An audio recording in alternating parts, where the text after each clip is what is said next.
Olá, o estudo de hoje, estudo 157, temos várias mitzvot ainda relacionadas com o assunto que começamos ontem, que são os sacrifícios, os animais que têm defeitos, quanto a levar eles para o sacrifício, para o altar. Então temos aqui a proibição 94, se já foi feito por um engano, que foi feito o abate de um animal com sacrifício, tem uma nova proibição, que é não queimar as partes do sacrifício de um animal defeituoso sobre o altar. Não se pode pegar, já foi feito o abate por engano, então agora deixa que eu leve para o altar. Não se pode levar a carne desse sacrifício para o altar, para o consumo, para queimar no altar.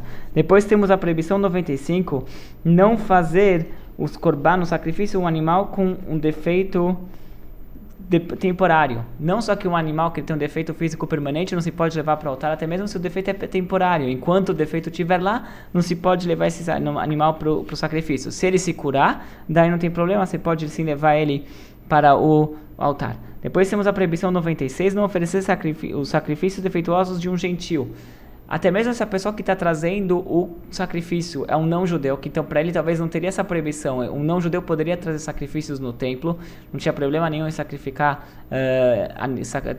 em oficiar sacrifícios de não-judeus no templo, só que ele deveria seguir as leis judaicas. As leis judaicas aqui proíbem fazer um sacrifício com defeito, então mesmo se a pessoa que está trazendo esse sacrifício é um não-judeu, pode ser que talvez na religião dele ou na cultura dele aquilo não seja considerado um defeito.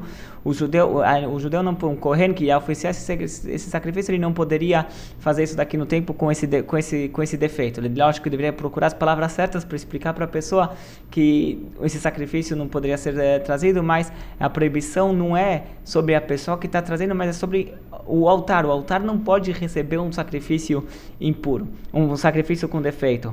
Na verdade, isso aqui é um conceito interessante, que na verdade a destruição do segundo templo se deu mais ou menos desse jeito. Era uma pessoa que ele comprou uma briga com um judeu, que ele comprou uma briga com as lideranças judaicas da sua época, então ele resolveu acusar os judeus para o imperador romano, para o César. Então ele foi até Roma e falou: olha, os judeus se rebelaram contra você. Ele falou: como você sabe, me prova. Ele falou: manda um sacrifício para o templo deles, vamos ver se eles vão sacrificar. Então essa pessoa foi então César mandou com essa pessoa, ele mandou um sacrifício, ele mandou um animal para ser sacrificado no templo.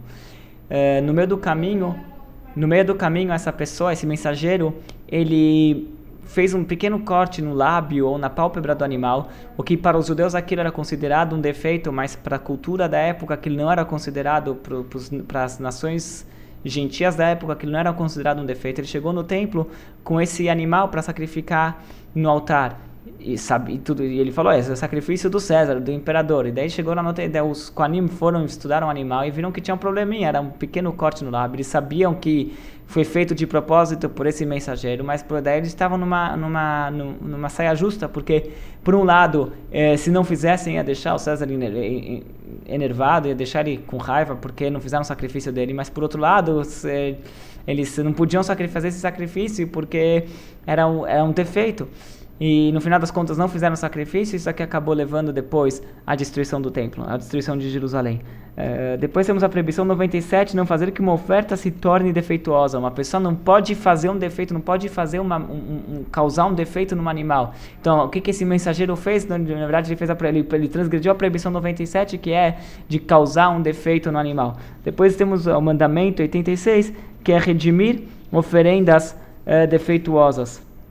Se acontece que um animal foi designado para o templo, então esse animal ele era consagrado, não poderia ser usado para outras coisas. Se de repente ocorre um defeito no animal e agora não pode ser mais levado para o templo, então tem um mandamento que é redimir. Você deve redimir esse animal, trocar.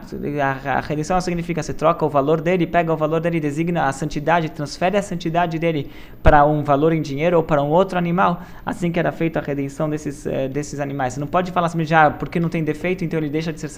Não, já que tem um defeito, ele deixa de ser consagrado. Não, ele continua sagrado, só que incapacitado de ser levado ao templo. Então você tem que redimir a oferenda antes de você poder usar esse animal para o seu uso particular.